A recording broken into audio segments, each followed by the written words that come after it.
Well, this is it, guys. This is what I've been personally waiting for. Donkey Kong Bananza. In my opinion, and for those that watch my Mario Kart World review, this is what I believe should have been the launch title for the Nintendo Switch 2. Since it launched, after roughly a week of playing Mario Kart, Switch 2 has been sat dormant. Apart from a couple of SNES games I played with the online subscription, I haven't bothered with anything else. I'm still waiting for major updates to Switch 1 games that I've yet to play, and with no other first party releases that interested me, it's fallen to the wayside. But since it launched almost 2 weeks ago, Donkey Kong Bananza is all I've been playing, and what an experience it's been. First, let's take a look at the graphics. Running at what looks to be an upscaled 1080p at 60 FPS in docked mode, this game looks absolutely phenomenal. It's a kind of artistic stylization that Nintendo specialises in, and very few other developers can even come close to. Everything pops, the colours, the lighting, the details, it's all just a total complete package. Even on this less powerful console, it looks better than most high-end games released in the last year. Character animations, the facial expressions, tiny details on the world. It's like playing a cartoon. Now I've seen people online complaining about the performance and the FPS dips, but honestly, it's hardly noticeable. I had maybe 2 occasions when I noticed this during the game, but it was when it was pushing it to the absolute limit during boss battles. The worlds are vast, bold, and constructed in a way that just brings it all to life. Vibrant beach resorts, gloomy caverns, stylised factories, they're all created with such detail and care. It's such a high standard that Nintendo sets, and it makes it difficult to go back to other games. Character models are equally impressive. Donkey Kong himself looks more impressive than ever, with fur that looks incredibly soft and animations that convey every punch, roll, and every triumphant flex with sheer personality. And let's talk about the gameplay. Essentially, this is an open zone world where you're able to smash and destroy through pretty much every surface, only leaving a skeleton structure of the map. This game just packs everything Nintendo has achieved from its previous games into one. The semi-open world collectathon that has secrets hiding everywhere akin to Mario Odyssey, the exploration of games like Breath of the Wild, rewarding you with secrets every area you explore, with tiny breadcrumbs leading you off the direct route to see what you can find, and the exploration is almost always rewarded. Each different world has its own mechanics that never outstay their welcome. Puzzles rely on these mechanics and they gradually get more intricate as you progress through the stages. Challenge rooms also play on these mechanics, with throwbacks to earlier Donkey Kong games. These stages all have their own scenarios and the challenges to complete. There's always something driving you forward, always something distracting your attention to go and investigate. It's addictive, alluring, and I didn't want it to end.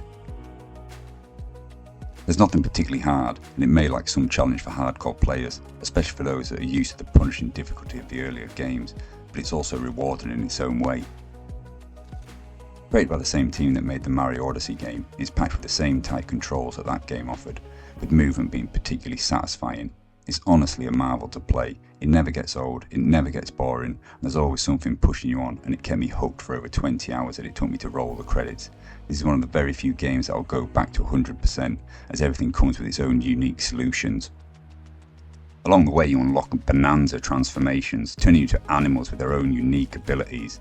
These add further depth to the gameplay, and without spoiling the later ones, some are truly a game changer, adding abilities I genuinely didn't think could be possible in a video game.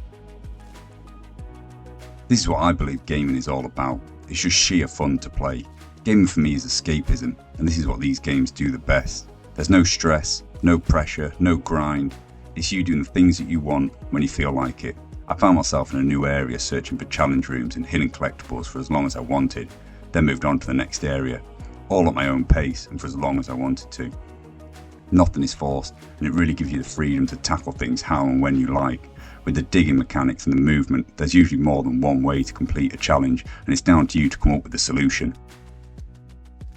The music is exactly what you'd expect from such a high tier of a game, with throwbacks to the N64 and Super Nintendo games with classic remasters, and new music that fits the location so well and fills the mood of every level. The score is a masterful blend of orchestral arrangements, catchy jungle rhythms, and a hefty dose of nostalgia. Many of the tracks evoke the spirit of the SNES classics, with familiar notes woven into the entirely new and vibrant compositions. There are soaring, epic melodies for grand exploration, tense, precarious beats for boss battles, and wonderful, whimsical tunes for the more light-hearted areas. Collectible music tracks even bring back the classic DK rap from the N64 games. The Bananza transformations also come with their own music scores that brilliantly match the animals that you are playing as. The sound design is also top notch, satisfying thwacks of every enemy defeated, the distinct tunes of collecting a banana, and DK's powerful grunts. Now, Donkey Kong games aren't exactly known for their depth, narrative-driven storylines, but Bananza actually delivers a surprisingly charming and engaging tale. Partnered with Pauline on their quest to reach the planet's core, it's an enchanting tale. The final hours of the game had a massive throwback to the SNES days and generally brought a smile to my face. The story as a whole is nothing memorable, but it fits the purpose of this game. I do have some very minor gripes about the game. The camera can occasionally be a bit too tight in some of the more hectic platforming sections or when digging into the world, leading to a few cheap hits or missed jumps. It's not a deal breaker by any means, but it is a source of frustration at times. As noted before, there isn't anything too difficult in the game and the boss battles are pretty much a walkover, some being over in seconds. Other than the two minor issues above, it's pretty much a flawless experience. I know a lot of people are complaining about the price of the Nintendo Switch 2 at the moment, saying that for the power it's not worth the money, but let's take a look at what other companies are doing. With the line between console and PC gaming becoming more and more blurred, with the so-called console exclusives going to all platforms and PC, Nintendo is the only company that creates and keeps its own IPs on its own platform.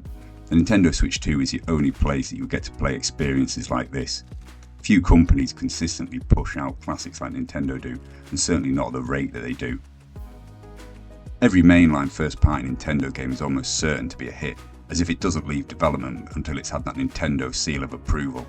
I truly believe Nintendo will continue to deliver AAA experiences throughout the console generation, and it makes owning a Switch 2 a worthwhile investment.